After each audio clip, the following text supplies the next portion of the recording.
नमस्कार दोस्तों, आज हम बात करने वाले हैं बेसिक शिक्षा विभाग के एक ऐसे आदेश की, एक ऐसे पहलू की जो कहीं न कहीं एक चर्चा का विषय बना हुआ है और जो इसका परिणाम है या जो दुष्परिणाम है वो भुगत रहे हैं बेचारे शिक्षक। एक तो पहले तबादला करवाते हैं, फिर बाद में ये कह के मना कर देते हैं कि ये तो आप एकल हो गया है, आपका विद्यालय या शिक्षक विहीन हो गया, अब तो आपको बोरिया बिस्तर लेके आपको पुराने विद्यालय जाना पड़ेगा।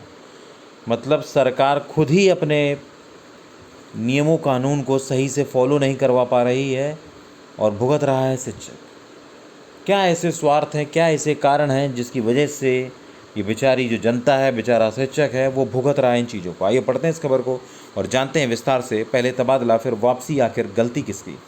जुलाई अगस्त से बेसिक शिक्षकों के अंतर जनपदीय जिले के अंदर तबादले हुए, उनको दूसरे जिलों में ज्वाइनिंग भी दे दी गई। इससे कई ऐसे स्कूल शिक्षक या शिक्षक विहीन हो गए। ऐसे शिक्षकों को अब फिर से पुराने स्कूल में वापस भेजा जा रहा है। कई जिलों में लगातार बीएसए ऐसे आदेश कर रहे हैं। वो अपने खंड शिक्षा अधिकारियों से सवाल भी कर रहे हैं कि स्कूल शिक्षक विहीन होने या एकल शिक्षक होने के लिए जिम्मेदार कौन है। अब यह एक बड़ा सवाल बन गया है। इसका जवाब विभाग और शासन के बड़े अफसरों के पास भी नहीं है। क्या तबादला करते समय मानकों की जांच नहीं की गई? अगर पहले जांच की गई होती तो शिक्षक को वापस नहीं भेजा जा रहा। दोनों ही स्थितियों में गलती किसकी है? ऐसे में तबादले हुए। प्रदेश में बेसिक शिक्षकों के अंतर जनपदीय तबादलों की प्रक्रिया जुलाई में शुरू हुई। इसके बाद 11 अगस्त को तबादला लिस्ट जारी की गई। इससे कुल 5,378 का तबादला हुआ। पहले 20,000 हुआ था, फिर उसके बाद 5,378। जब ज्वाइनिंग देने के तुरंत बाद बात सामने आई कि छात्र शिक्षक अनुपात बिगड़ गया है। कुछ बीएसए ने शिक्षकों को तुरंत ही पुराने स्कूल में वापस करने के आदेश दिए।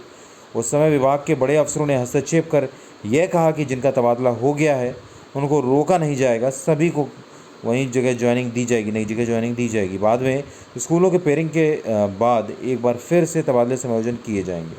उसमें अनुपात को सुधार लिया जाएगा। लगातार हो रहे वापसी के आदेश, स्कूल की पेयरिंग की गई लेकिन उसके बाद समायोजन नहीं हुआ। ज़्यादातर जिलों में कई स्कूल एकल या शिक्षक विहीन हो गए।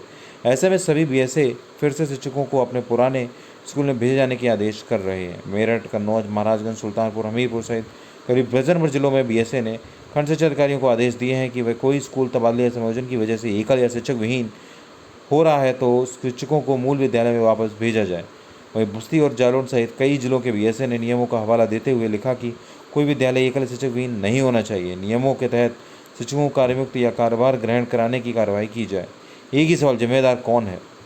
इस बारे में कुछ शिक्षकों ने डीजी स्कूल शिक्षा और विभाग के अधिकारियों से मांग की है कि शिक्षकों को तबादला ऑनलाइन हुआ है, इसमें शिक्षकों की कोई दोष नहीं है।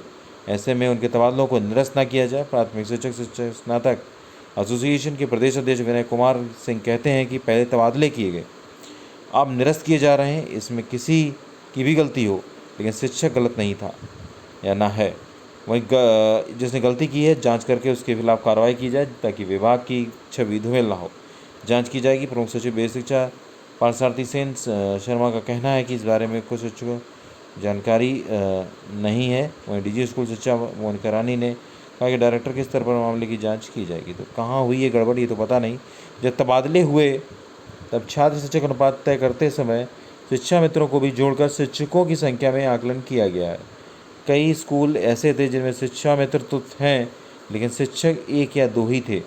जब वहाँ एक का तबादला हो गया तो वो विद्यालय जो आपका एकल या शिक्षक विहीन हो गया है। पहले जब यह बात उठी तो एक बार समायोजन का आश्वासन दिया गया, वह समायोजन हुए नहीं। हाल ही में शिक्षक विहीन स्कूलों का मामला हाईकोर्ट पहुंचा। कोर्ट ने आदेश दिए कि विद्यालय एकल या शिक्षक विहीन नहीं होना चाहिए। इसके बाद से सभी बीएसए शिक्षकों को पुराने विद्यालय में वापसी के आदेश कर रहे हैं। तो ये सारी चीज़ें चल रही हैं। अब क्या समाधान है, क्या विकल्प है, क्या सही है?